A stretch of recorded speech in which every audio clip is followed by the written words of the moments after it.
नमस्कार मित्र हो, दी पॉलिटिक्स चॅनलवर आपल्या सर्वांचं स्वागत आहे. मित्र हो, आज आपण पाहणार आहोत की अध्यक्षपदासाठी निवडणूक होण्याची ही काही पहिलीच वेळ नाही. ही बाब दुर्मिळ असली तरी याआधी सुद्धा इतिहासामध्ये 3 वेळा निवडणुका झाल्या होत्या. जे अध्यक्ष तसा संकेत असतो की नव्या लोकसभेचा नवा अध्यक्ष निवडताना शक्यतो निवडणूक होत नाही. सत्ताधारी आणि विरोधी पक्ष एकमताने अध्यक्षाची निवड करण्यावर भर देतात साधारणतः. मात्र या लोकसभेमध्ये तसं घडलेलं नाही.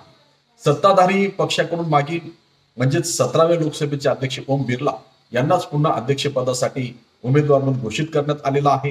तर विरोधकांनी म्हणजे विरोधी पक्षाने म्हणजे काँग्रेसने सर्वाधिक काळ संसदीय कामकाजाचा अनुभव असलेले खासदार के सुरेश यांना उमेदवार म्हणून घोषित केलेला आहे. के सुरेश हे 5व्यांदा लोकसभेमध्ये निवडून येत आहेत आणि म्हणून सर्वाधिक काळ आलेले आहेत म्हणून त्यांनी केलेला. या निवडणुकीमध्ये सत्ताधारी पक्षाचे उमेदवार ओम बिर्ला यांनीच पुन्हा एकदा अध्यक्षपदाची निवड झालेली आहे. संसदेमध्ये आज 26 जून आवाजी मतदानाद्वारे ही निवड पार पडली. मात्र अशा प्रकारे अध्यक्षपदासाठी निवडणूक होण्याची ही काही पहिली वेळ नाही. ही बाब दुर्मिळ असली तरीही याआधी इतिहासामध्ये 3 वेळा असा प्रकार भारतामध्ये घडलेला आहे. पहिले लोकसभेचे सभापती गवा मावळणकर जी व्ही मावळणकर यांच्या विरुद्ध शंकर शांताराम मोरे हे उभे होते. म्हणजे लोकसभेची पहिली निवडणूक 52 साली झाली. पंतप्रधान पंडित जवाहरलाल नेहरू यांनी अध्यक्षपदासाठी जी व्ही मावळणकर यांचं नाव पुढे केलेलं होतं. मावळणकर हे गुजरातमधील प्रमुख स्वातंत्र्य सैनिक होते. तसेच ते संविधान सभेचेही सदस्य राहिलेले होते. तत्कालीन संसदीय कामकाज मंत्री सत्यनारायण सिन्हा, दरभंगा मध्य मतदारसंघाचे खासदार एस एन दास आणि गुडगावचे खासदार पंडित ठाकूर दास भार्गव यांनीही त्यांच्या उमेदवारीला दुजोरा दिला.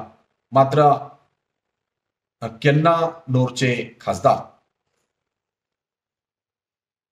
एम के गोपालन यांनी शंकर शांताराम मोरे यांच्या उमेदवारीच्या बाजूने प्रस्ताव मांडला. ए के गोपालन हे भारतीय कम्युनिस्ट चळवळीचे संस्थापक होते. शंकर शांताराम मोरे हे भारतीय शेतकरी कामगार पक्षाचे संस्थापक होते. शेतकरी कामगार पक्ष शेकाप हा देखील मार्क्सवादी विचाराचा पक्ष असून त्याच्या उमेदवारीला बरहामपूरचे खासदार टी के चौधरी, क्रांतिकारक समाजवादी पक्षाचे संस्थापक मोवेलिसकरांचे खासदार एन एस नायर म्हणजे कामगार नेते आणि बसीरहाटचे खासदार रेणू चक्रवर्ती माकप यांनी दुजोरा दिला. विशेष म्हणजे यावेळी पक्षाबरोबर हे पद सामायिक करण्यात आले आहे का असा स्वरूपाची चर्चा घडली होती. लंका सुंदरम अपक्ष खासदार आहेत. यांनी यामध्ये मध्यस्थी करून असे मत मांडले की सभागृहाचे अध्यक्ष आणि उपाध्यक्ष हे एकमताने निवडले गेले पाहिजेत आणि तो संकेत बहुतांश वेळा पाळला जातो, जो की यावेळेस पाळला गेला नाही. कारण मागे सलग 2 टर्म विरोधी पक्ष नेता नव्हता आणि विरोधी पक्ष नेता नसेल तर आम्ही एकमताने कशाला हे करू अशी काही भूमिका यावेळेसची विरोधी पक्षाची असली पाहिजे. कारण मोदींना 400 पार करता आलं नाही आणि विरोधी पक्ष प्रबळ म्हणून काँग्रेस इंडिया आघाडी अधिक मतं घेऊन आलेली आहे. काँग्रेसला 100चा आकडा 99चा आकडा गाठता आला आणि म्हणून असं झालं असावं असं आपल्याला म्हणता येऊ शकते. राज्यघटनेतील तसेच या सभागृहातील अनेक नियमांवर ब्रिटिशांच्या संसदेचा प्रभाव आहे हे वास्तव आपल्याला नाकारता येत नाही.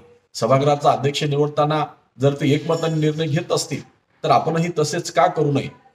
मला असं वाटतं की प्रजासत्ताक भारतातील आपल्या पहिल्या लोकसभेमध्ये आपण असे काम करावे, याचे मजबूत आणि दीर्घकाळ टिकणारे नेम आणि संकेत प्रस्थापित व्हायला हवेत. या मताशी सगळेच सहमत असतील असे मला वाटते, असं सभागृहामध्ये मावळणकरांनी म्हटलेलं होतं आणि त्यानुसारच आजपर्यंत ते संकेत पाळण्यात आलेले आहेत. उपाध्यक्षांचे नाव सत्ताधारी पक्षाने मान्य केले तर आम्ही अध्यक्षपदासाठीची दावेदारी मागे घेऊ. मात्र अध्यक्षाच्या निवडीनंतर या विषयावर चर्चा केली जाईल असे हंगामी अध्यक्षांनी सांगितले. त्यामुळे मतदान पार पडले. मावळणकर यांना 394 मते तर मोरे यांना फक्त 55 मते पडली. अशा पद्धतीने ती निवडणूक झाली होती. त्यानंतर 1967 ला हा प्रकार घडला. नीलम संजीव रेड्डी विरुद्ध तेतेनी विश्वनाथम हे निवडणुकीला थांबले होते. 1967 साली अध्यक्षपदाच्या निवडीसाठी निवड झाली होती. तेव्हा इंदिरा गांधी पहिल्यांदा पंतप्रधान झाल्या होत्या. गोविंददास हे हंगामी अध्यक्ष होते. काँग्रेसचे नीलम संजीव रेड्डी आणि अपक्ष खासदार तेतेनी विश्वनाथम यांनी अध्यक्षपदासाठी उमेदवारी दाखल केली होती. तेतेनी विश्वनाथम यांना माकपने पाठिंबा दिला होता. गुप्त मतदान पद्धतीने मतदान व्हावे असा युक्तिवाद करण्यात आला होता. प्रजा समाजवादी पार्टीचे सुरेंद्र द्विवेदी म्हणाले की खुल्या मतदानाला तिलांजली देऊन एक नवा प्रघात पाडला पाहिजे.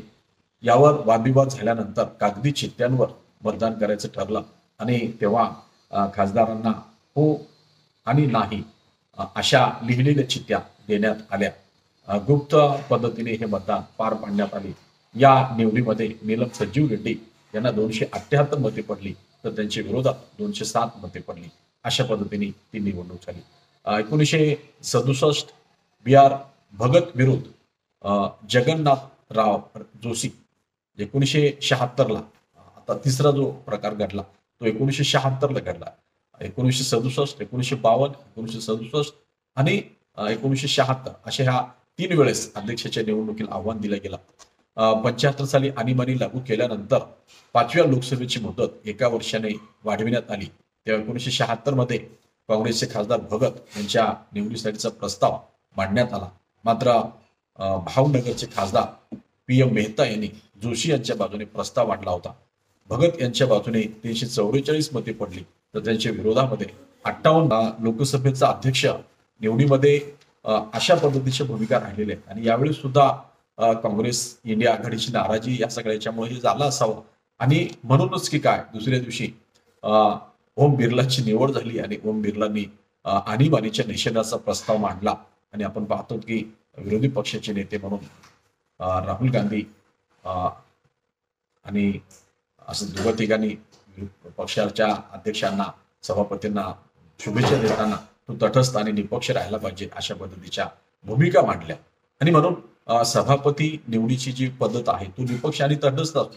लंडनमध्ये तर तो एकदा सभापती म्हणून निवडून आला की तो आपल्या पक्ष सदस्यत्वाचा राजीनामा देतो. भारतामध्ये तसं कधी झाल्याचं पाहायला मिळत नाही.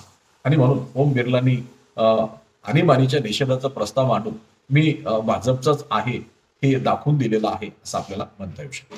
धन्यवाद. जय हिंद, जय महाराष्ट्र. या चॅनलवर नव्याने चॅनल सबस्क्राईब करा. जय हिंद, जय महाराष्ट्र.